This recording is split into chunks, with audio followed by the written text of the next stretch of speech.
Hey guys, Laura Sanko here. Welcome to One on One. Today, we have teamed up with our friends Adam and Nick at the Fight Disciples to bring you a little bit more sit down style content. Hope you enjoy it. Be sure to check out their channel for all things boxing and MMA. What is going on here? Like, I can't even knock on someone's house now and ask for some hot soapy water to clean me dog shit up no more. Well, you're a child at heart, aren't you, mate? Yeah. I could see it in theme parks. I'm still 12 and getting right into it. Lad, I've got more followers than Ankalaev, Jan Blachowicz, Jared Gordon, Bryce Mitchell and Hand Sanitizer Boy put together. I was put on this earth to fight and entertain people, and I'm brilliant at both of them things, lad. Firstly, it's good to see you in the country, mate. You know what I mean? Since we last spoke in July, you've been like Judith Chalmers. You've been around the world doing the tour. I have, like, I've been back for a good 12 weeks or so now, though. Yeah? Yeah, I got back on like the 2nd of September or something like that, you know what I mean? So, been back for nearly a good 3 months now. Yeah, but you had a proper good go, didn't you? A little bit of Italy. Yeah, that was only 8 weeks ago, Italy. Yeah, I went and done my first little stint of commentary on Cage Warriors in Rome. And before that, obviously, I was in America. Like, I went to a few different places in America as well. Yeah. Taking in the roller coasters, taking in the teacups, I saw, mate. It's at Disney with that? Is that in LA. Needed to do the other one though, the Universal next door. I'll have to do that next time. I reckon the ride there will be a bit better. The ride's a little bit tame. Well, you're a child at heart, aren't you, mate? Yeah. I could see it in theme parks. I'm still 12 and getting right into it. Is it you that instigates that? Is it the missus that instigates that? Who is it? Bit of both. Is it? Bit of both, to be honest. We you both go enjoy. like that, yeah, no, we go to Alton Towers once a year normally. You know what I mean? I haven't had time this year, like, but we normally go to Alton Towers once a year. Good. Obviously, since we last spoke, mate, that last conversation that we had in the aftermath of the iconic speech that you gave in July, I'm sure there's been an outpouring of people getting in contact with you, obviously, since that. What have been your observations since that conversation about real effective change from external sources, i.e. government and what have you, picking up on what you said? The government haven't done anything. And they won't, you know what I mean? Because it costs money and they'd rather pay the politicians more wages. They can't even fund the NHS, lad. Never mind fund mental health. So nothing's getting done on that side, but I've been to a few places, like I mentioned it before, James's place, to charity, the help men. Like, I went there the other week and it's such an amazing place, you know what I mean? There's one in Liverpool, one in London, and they're trying to open more, like one in the Midlands, one in Scotland, trying to get them open all over the UK so that it's somewhere that you don't need to get referred to, you know what I mean? Men can just walk in there and they guarantee that they will get you a meeting within a week, so you can sit down with a therapist and talk. And like, I met a lad in there who, he went there like 10 years ago and now he works for them, you know what I mean? He turned his life around and now he's in there working, helping young men and helping men get through situations that they otherwise wouldn't have been able to get through. And it was an amazing place. I was nearly crying sitting in there talking to them. And we need more places like that in the UK, because as I said, the biggest killer of men between like 18 and 50 is suicide. And like the amount of kids nowadays that are suffering with mental health, even who are in school, it's scary. Like, social media plays a big part in that. Social media is good for some things, you know what I mean? It's great for me because of me, it gets me profile out there, it helps me get sponsorships and get paid, but I see the horrible side of social media, you know what I mean? I see it a lot, especially after Molly fought, you know what I mean? That side of social media is disgusting. So I don't understand how like a 12, 13, 14-year-old kid can now get through it without some sort of help. And I'm a big advocate for social media. You should have to register an ID or a credit card or a card. So you can't say nothing homophobic, racist, downright disgusting to people and get away with it. It shouldn't be allowed. Where do you think your empathy for others comes from? I'm a Scouser lad, you know what I mean? We look after our own. We've just got a thing for helping our own people, lad. We can't help it. Like, I always say, I use this example, but like if you walk through London and people bump into each other and you don't even like say, oh sorry, you know what I mean? Like, if you're in Liverpool and a woman, a shopping bag rips open, you'll see about 4 people stop and help her put her stuff back into another bag. You wouldn't see that in another city. And this city gets a bad rap. You know what I mean? People talk about this city, oh, they'll rob your car stereo and all that bullshit. You know what I mean? When we're the nicest city you can possibly go to. And it's bred it into me, lad. You know what I mean? This city's bred it into me that it's nice to be nice. And that is my motto in life. You know what I mean? It's nice to be nice and treat others how you'd like to be treated. Like, it does me head in when you see people who are in like positions like me and they treat people like shit, lad. Like, you was that young kid once, you was that person once, you know what I mean? So don't, just because now you've been put on a bit of a pedestal and you've got a bit of a following doesn't mean that you should treat other people like a piece of dirt on your shoe. Do you think that is going to be the key factor of how, in the aftermath of what you said in the Octagon regarding mental health, that's going to be the key thing of how we make proper positive change going forward? Because as you just mentioned, the government probably not going to do too much. Empathy for others, starting with ourselves, charities that you've just been speaking about, they're going to be the key factors of how we start to make significant change with those numbers. Yeah, they are, because it's crazy now, lad, how mental health, it really is affecting little kids, like senior school kids, you know what I mean? Like, as I say, social media plays a big part, and it's so easy to be like get bullied on social media. What's the reach out been like from kids? Because you've got a massive following with that demographic. Yeah, I've had kids sort of like 13, 14 DMing me saying, oh, I don't know how I'm going to get through this, and I'm thinking, lad, you've got your whole life ahead of you. Yeah. Like, what do you mean you don't know how you're going to get through this? And I wish I could keep up with all the messages, lad, but I can't. Yeah. Like, I get that many messages now that I can't keep up with them. And it half hurts me to say it because I can't message them all back, lad. And it'd kill me if I ended up finding out that one of these kids that I couldn't message back ended up doing something to themselves. But you can't put that pressure on yourself? I can't, but at the same time, like, I feel like it's on me. It's a bit of a burden, but it's not a burden. I understand I'll do anything I can to help anyone. But it's also on other people to be inspired by what you're doing in order to show that empathy to others. Because as you're just saying there, you come from a city, and listen, I'm fortunate enough to have worked in this city and have best mates as Scousers, so I know exactly what you're referring to, so others might not necessarily know what you're referring to. Having that empathy for others is key, because people are too busy, people aren't having the conversation. One of the key things that you said in the aftermath in London was, don't shun your mates away, bring them in, spot when there's a problem, have that conversation and be willing to listen. That's the key thing. I said to a few people, lad, if you go and speak to someone and they do that Tenerife, 11 thing, you know what I mean? Oh lad, I'm having problems at the minute, and the person turns around and goes, oh lad, I'm doing great at the minute, me lad, oh, life's good. They're not your real mate. Distance yourself from that horrible human being. They only care about themselves. There is a lot of selfish people in this world, and like, time's the most precious thing that you have. You can't buy time, you can't get time back. So don't surround yourself with people who waste your time, people who care about you. I said it in our group chat with the lads the other week, after I found out that Frank had killed himself. I was like, lad, if any of you ever need to talk about anything, lad, I am here. If something happened to you when you was 3 or something happened yesterday, you need to talk about it, lad, I'm here. And I think every set of mates should be like that. Absolutely. Listen, keep that message going, man, because it is a powerful one. I'm going to move on to something, because you keep mentioning, obviously, kids that are getting in contact with you, and you've got a massive following from that demographic, and I'm just going to bring my kids into this, right? Because I've got a bone to pick with you about something, right? Trying to get kids to eat vegetables is a nightmare, right? I use you as an example of, if you want to be big and strong like Paddy the Baddy, eat your veg.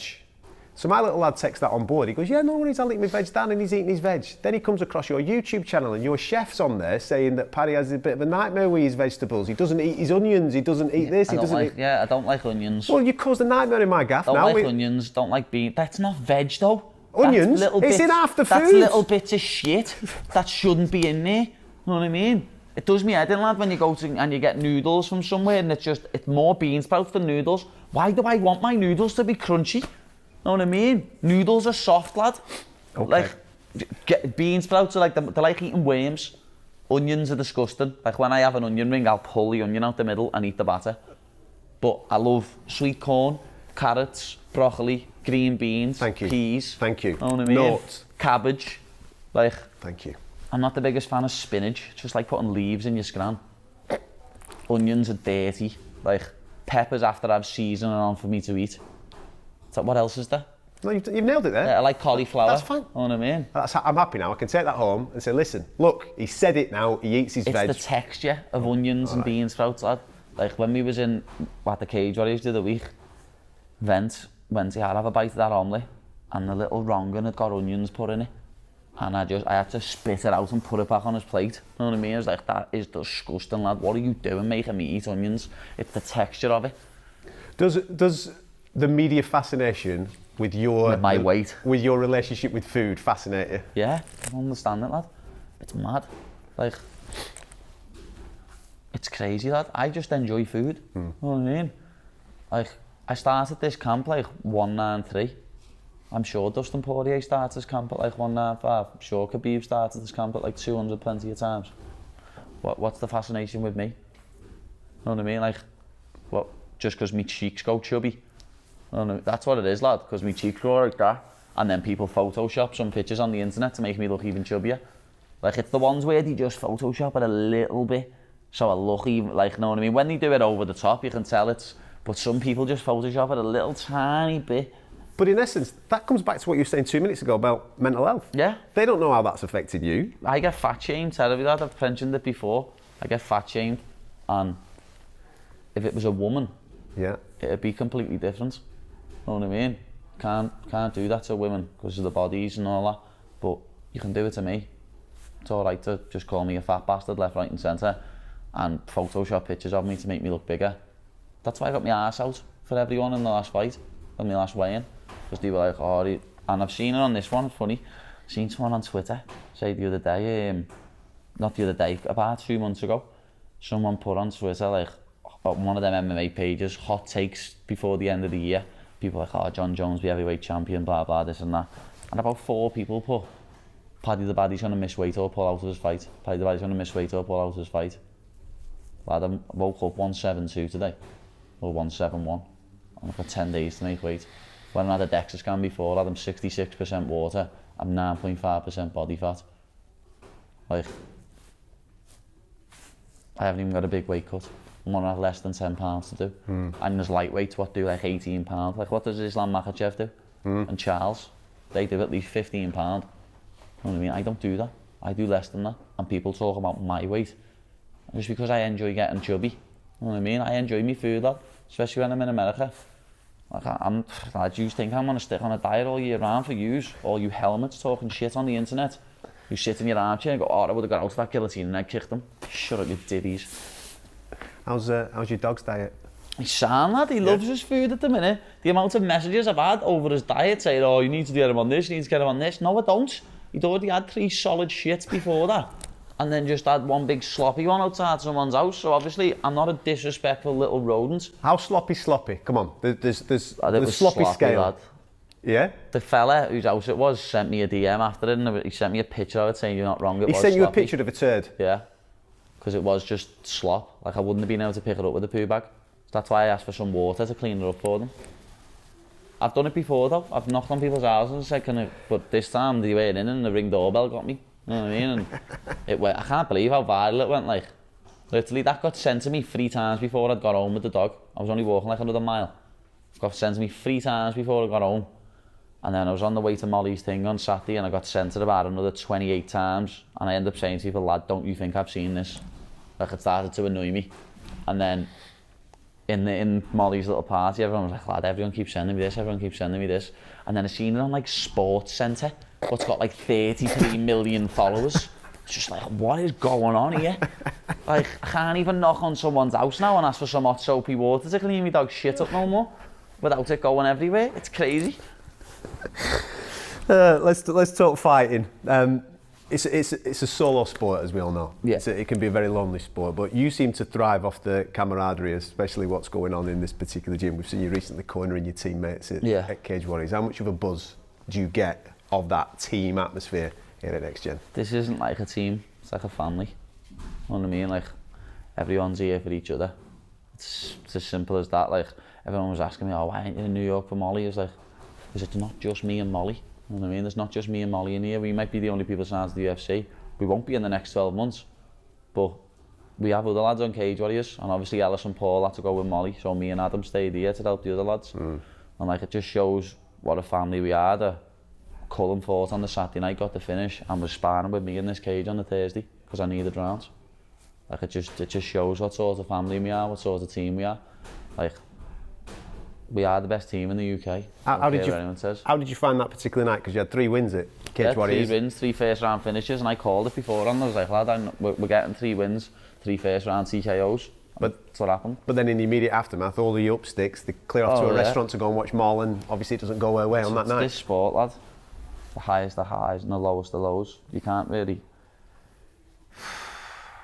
No one will ever understand what this sport's like, lad. It's different than every other sport. No sport in the world is like this. You're just talking about, obviously, teammates being able to spar with you in here. Not a lot of British fighters are willing to put their hand up and no, get lad. in the cage. You had to do a bit of a travel recently. I think you went down to London, didn't you, for a little bit of a knock? Yeah, I went down to London, lad, and the night he had another few lads on Cage Warriors, and in London in the BT Sports Studio, I went and sparred with Thomas Paul. Inspirational man, him, you know. He's a deaf fighter. He's such a lovely dude as well, and it was in John Haggerty's gym, Team Underground, and he got in and done 3 rounds with me, lad, and I'll be honest with you, the only other 2 people that said yeah to sparring with me were Perry Goodwin, but he's injured, and Martin Stapleton, but he's semi-retired, and he said I wouldn't be able to get 3 rounds out. So the only person what immediately said yeah, I was asking all sorts of people, not even just like in the Northwest. I was asking people, like the only other person who had a good excuse was Arnold Allen, because he's broke his hand. You know what I mean? So obviously Arnold couldn't spar with me. Everyone else, lad, I'm focusing on my business, or I'm not fit at the minute, or I fought the other week.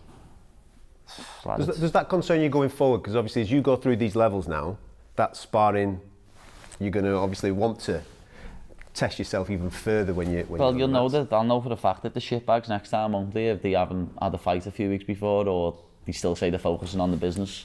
You know what I mean? For this fight, there seems a lot of respect between you and Jared. Obviously, he's been through his own troubles and he's done extremely well. He's an amazing human being, lad. You know what I mean? Like the stuff that he's come through, lad. Getting hooked to prescription pills, then getting hooked on hard drugs, then actually dying and coming back to life. And the way he's turned his life around, and he's now being a motivation and an inspiration for other people. I've got nothing but respect for him. You know what I mean? Like nothing but respect the way he's living his life now, and he's helping other people get through their situations. He is an inspiration, lad. Like more than I ever will be, and I can't do nothing but take my hat off to him. He's a great man. But that's what mixed martial arts is all about, or martial arts in general, isn't it? Respect between competitors. But then when that door shuts, away we go. I've showed all my opponents respect apart from the monkey crab, you know what I mean? Because he was talking shite beforehand. Like, he was talking all shit beforehand, so I weren't happy with him. So I was putting it on him. That was, like, obviously what happened, that getting found out about Ricky and Baby Lee dying a couple of weeks before. It was always, so the stuff outside the cage was affecting me, but also I did want to just take his head clean off his shoulders because he was chatting crazy pony beforehand. I'll twerk on you. Sound, how did that work out, son? Are the Vegas crowd ready for some bouncy house? I don't know, you know. I don't know if they're ready, but it's gonna be spectacular as always. You know what I mean? People are like, oh, I wonder what it'll be like when coming out in Vegas. It's gonna be exactly the same. Everyone screaming, oh, Paddy The Baddy, and then the tune drops. The crowd goes black. All you'll see is phones, and then I bounce out. It's gonna be unbelievable. I think for everybody else it's going to be an occasion. I think you've lived this plenty of times in your head. You always knew that you were going to get to this situation, but co-main event, numbered event as well, a pay-per-view in the States to close out 2022. It does seem a little bit bonkers from the outside in, but you've been here, done it, got the t-shirt in the back of your head many times. Standard, lad. I was the people's main event anyway. People were going to this and buying the pay-per-views to watch me. Like, I know the light heavyweight title rematch was heavy, but like even when I was watching the UFC the other week, lad, like watching the UFC, it'd come up the main event, and then the co-main event wouldn't get spoke about. It'd just come up a picture of me and Jared Gordon. You know what I mean? Feature bout, but now it's co-main. Like, I've always said this was gonna happen. I've seen a few idiots on Twitter moaning, oh, how's your co-main event over Bryce and hand sanitizer boy. But like, Bryce deserves to be co-main. No one even knows who hand sanitizer boy is. They just know him because I bounced the bottle off his head. He's not known for anything else, lad. Elite supporter, just in case you're wondering who he's No one knows who he is. Is that name, lad? He's hand sanitizer boy to everyone. You know what I mean? People saying, oh, that should have been co-main. Why should he? Lad, I've got more followers than Ankalaev, Jan Blachowicz, Jared Gordon, Bryce Mitchell and hand sanitizer boy put together. I've got more followers on Instagram than all 5 of them put together, lad. Why should they be co-main? How does the fight play out? I think it's going to be my breakout performance, you know what I mean, where people actually realise I'm not a hype trainer, I'm not just getting pushed by the UFC. That does my head in, he's getting pushed by the UFC. No, I'm not. I just provide the sickest content for the UFC to put up. Other people are boring bastards. And the shit at providing content, lad. If you notice when the UFC puts reels up of me, lad, it gets 10 times the numbers of other people. And that's just because of me. It's nothing to do with the UFC pushing me. It's because I push myself. Like, I'm a marketer's wet dream, lad. It's that simple. Look at me. I don't look like a fighter. I look like I should be in a boy band. Singing bop. On that, right, I know that you're learning guitar, yeah? With Jamie Webster, is this right? I tried once. I've been Are you doing down. a bit? Yeah, you got a guitar, I haven't haven't you? got time now, though. Know what I mean? Fight camp. I haven't got time. Mate, this could be the thing. You and Jay on stage at the M&S Bank Arena, man. Yeah, it'd be sick. You know what I mean? But I haven't got time to learn how to play the guitar at the minute, lad. I'm just in here constantly. When I get home, I want to just put my feet up, lad. I'm just rushed off my feet constantly, lad. Never mind doing like all stuff like this. I do my own podcast. You know what I mean? On that as well. Listen, I'm picking bones out, you know, right? Can you just take it easy on the podcast thing? Because I've tried to conquer that market myself, but you're taking the piss, pal. Right? You're absolutely mowing everybody out. You enjoying it? You enjoying that side of stuff? I enjoy it, lad. As I said, no, I'm going to be a talking head on the telly and I'm going to be hosting stuff in years to come. I'm going to have my own telly programmes, never mind just hosting MMA shows. I know that. As I say, I was put on this earth to fight and entertain people, and I'm brilliant at both of them things, lad. I could be a host on any TV programme. Go well, mate. Don't man.